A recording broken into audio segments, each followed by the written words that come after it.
प्रत्येक वर्ष में कितनी एकादशी पड़ती है? राधा वल्लभ श्री हरिवंश। प्रत्येक महीने में 2 एकादशी 11 होती हैं। इस प्रकार वर्ष में लगभग 24 एकादशी होती हैं तथा पुरुषोत्तम मास की अधिक मास अथवा लौंग के 2 महीने की 2 एकादशी को मिलाकर कुल 26 एकादशी हो जाती है। उनके नाम में पहली एकादशी से शुरू करती हूँ, ठीक है।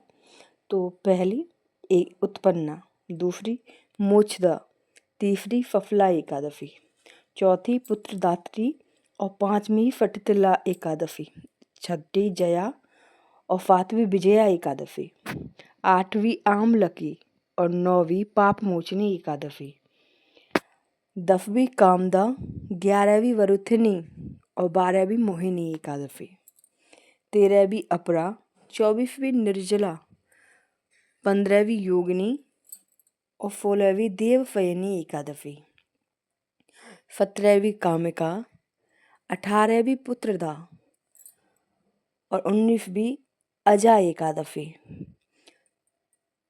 20वीं बावन और 21वीं इंद्रा एकादशी, 22वीं पापा कुफा एकादशी, 23वीं रमा, 24वीं प्रबोधिनी एकादशी।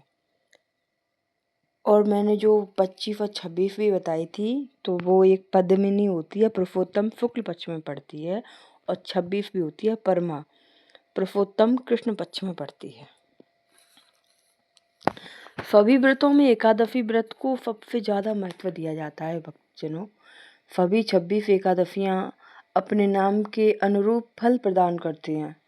व्रत राज आदि ग्रंथों के अनुसार वर्ष भर की 26 एकादशियों में से भाद्रपद तथा पौष मास की चारों एकादशियों को छोड़कर किसी भी एकादशी से व्रत प्रारंभ कर सकते हैं। उनमें भी सर्वश्रेष्ठ मार्गशीर्ष अगहन कृष्ण पक्ष की एकादशी को माना जाता है, अतः इसी दिन से व्रत प्रारंभ करें तो अति उत्तम होता है दोस्तों। मार्गशीर्ष के अतिरिक्त चैत्र, वैशाख और माघ मास की एकादशी भी व्रत प्रारंभ करने के लिए शुभ मानी जाती है। अधिक मास गुरु या शुक्र का अस्तकाल दिन का 6 सूर्य संक्रांत काल में व्रत प्रारंभ नहीं करना चाहिए। एकादशी के दिन इस व्रत की कथा पढ़नी भी चाहिए और सुननी भी चाहिए। इनफैक्ट मैं तो ये कहती हूँ कि सबको सुनानी भी चाहिए। कथा का पाठ श्रवण करने वाले तथा रात को भजन कीर्तन करने वाले व्रती मनुष्य विष्णु लोक में स्थित होकर अनेक फल पाते हैं। आपको इस बारे में पता था? नहीं ना। मैं आज महादेव के मंदिर गई थी और देखो आज महादेव का मंदिर बंद मिला है। मुझे पता नहीं कौन से पाप है, भगवान जाने। तो यहीं से हमें चौखट से प्रणाम करके प्रभु को जाना पड़ा। यहाँ से लौट के अंदर जा ही नहीं सकते क्योंकि ताला लगा था। हमने थोड़ी देर इंतज़ार भी किया कि शायद खुल जाए, लेकिन क्या ही कर सकते हैं। चलिए ये सब छोड़िए, हम लोग एकादशी की बात कर रहे थे तो हम वहीं पे वापस आते हैं। तो एकादशी के लगने से पहले जो दशमी लगती है उस शाम को आप भोजन ना करें।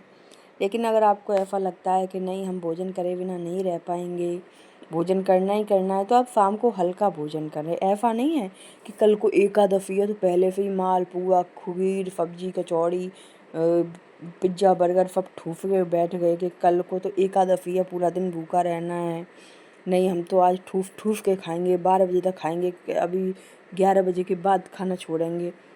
भाई दशमी के दिन हल्का भोजन करें, अन्यथा हो सके तो भोजन करें ही ना दशमी के दिन। और आप ये भी देख लें कि मतलब अच्छे से दांत वात धो के तब सोएं ताकि दांतों के मध्य में कोई अन्न का दाना ना रहे। और हो सके तो दशमी वाले दिन ना लहसुन प्याज का प्रयोग ना करें।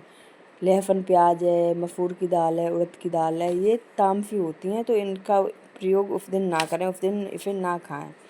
फिर एकादशी के दिन सूर्योदय से पूर्व उठकर शौच आदि क्रिया से निवृत्त होकर स्नान आदि करके अपना कोलगेट वॉलगेट जो भी करते हो अच्छे से शुद्ध हो जाओ।